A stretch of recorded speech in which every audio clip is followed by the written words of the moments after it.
জয় শ্রীকৃষ্ণ বন্ধুরা আজকের ভিডিওতে আমরা জানতে চলেছি যে কোন চার রূপে ভগবান ভক্তের বাড়িতে আসে এবং ভক্তকে দর্শন দিয়ে কৃপা করে এবং ভক্তের দুঃখ দুর্দশা দূর করে এবং সাথে তিনি ভক্তের পরীক্ষাও নেয়।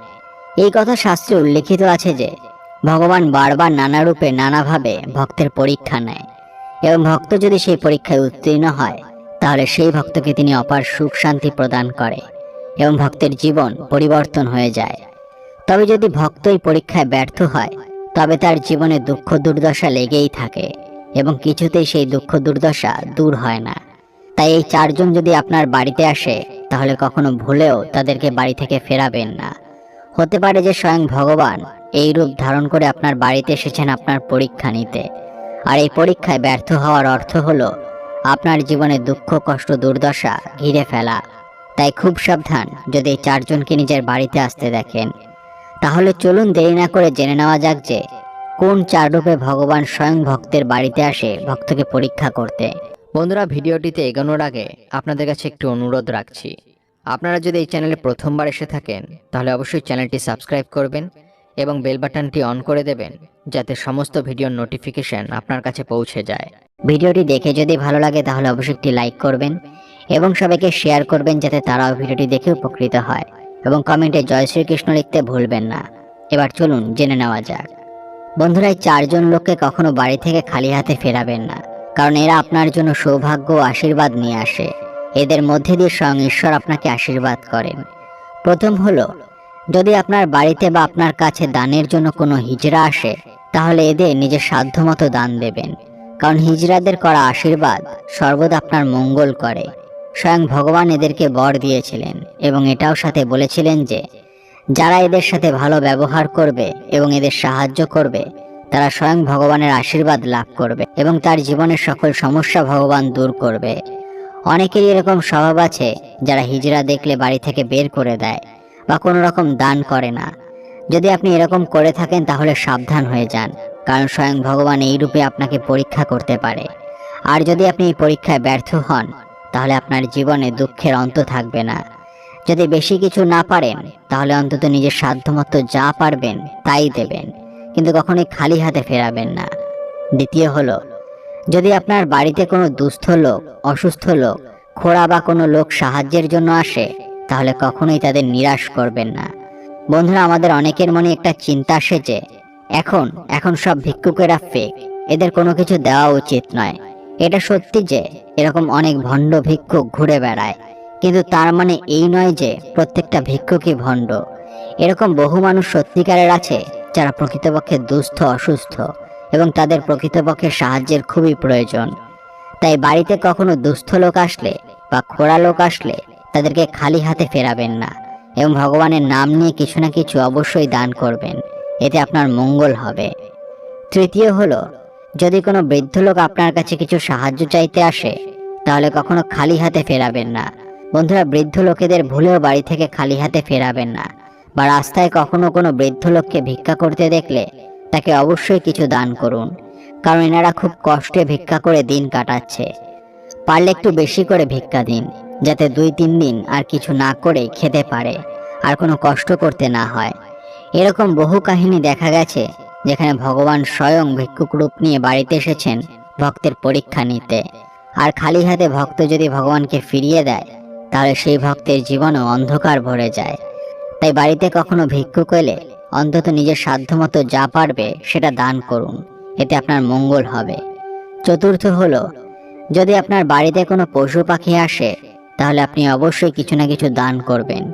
পশু পাখি হলো এমন জীব যাদেরকে আপনি যদি ভালোবেসে কিছু খাওয়ান তাহলে তারা আপনাকে প্রচণ্ড পরিমাণে আশীর্বাদ করে এবং এই আশীর্বাদের ফলে আপনার জীবনে কোনো সংকট লেখা থাকলে সেটা দূর হয়ে যায় এবং ভগবানের অশেষ কৃপা লাভ করা যায়। পশু পাখির সেবা মানে হচ্ছে স্বয়ং ভগবানের সেবা করা।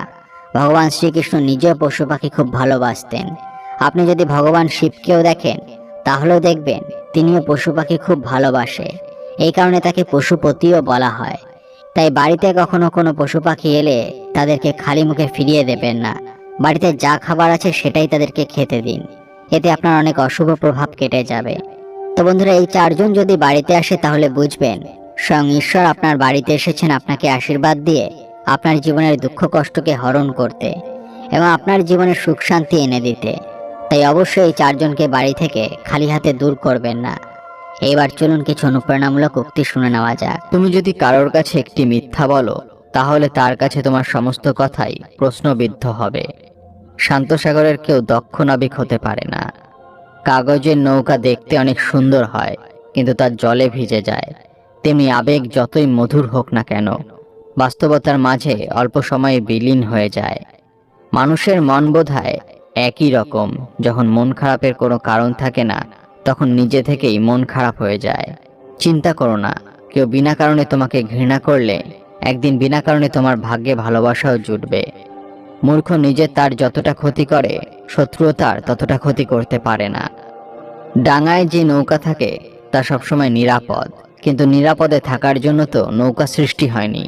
নৌকা সৃষ্টি ঝড় বৃষ্টি উপেক্ষা করে স্রোতের অনুকূল প্রতিকূলে এগিয়ে যাওয়ার জন্য। ঠিক তেমনইভাবে জীবনটাও নিরাপদে আগলে রাখার জন্য নয়, ঝুঁকি নিয়ে জীবনযুদ্ধে জয়ী হওয়ার জন্য জীবনের সৃষ্টি। যাদের রাগ বেশি সে নীরবে অনেক ভালোবাসতে জানে। যে নীরবে ভালোবাসতে জানে তার ভালোবাসায় গভীরতা বেশি, তার কষ্টও অনেক বেশি। যদি সে তোমার জন্য নিজেকে পরিবর্তন না করে, তাহলে ধরে নিও তুমি সেই মানুষটা নও যার সাথে সে থাকতে চায়।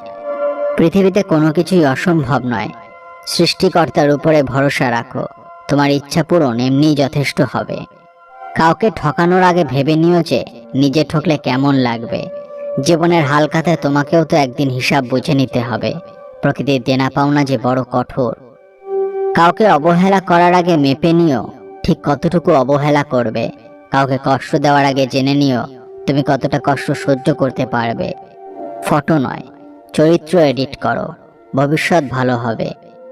মানুষ বড়ই আজব প্রাণী। ডুবে গেলে জলকে দোষ দেয়, হোঁচট খেলে পাথরকে দোষ দেয়, কর্মের দোষ ভাগ্যকে দেয়, কিন্তু নিজের ভুলটা কোনোদিনও দেখতে পায় না। মানুষকে সম্মান দিতে শেখো, তবেই নিজে সম্মান পাবে।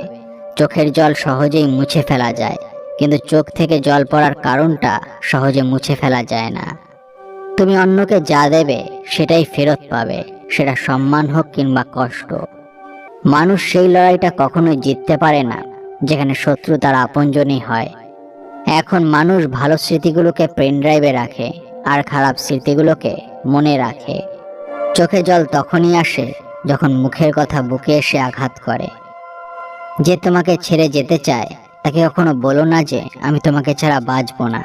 শুধু এইটুকু বলে দিও যে অন্য কারো জীবনে যদি বেশি সুখ পাও তবে যাও, কারণ জীবনটা তোমার। খুশিতে থাকার 7টি নিয়ম। 1.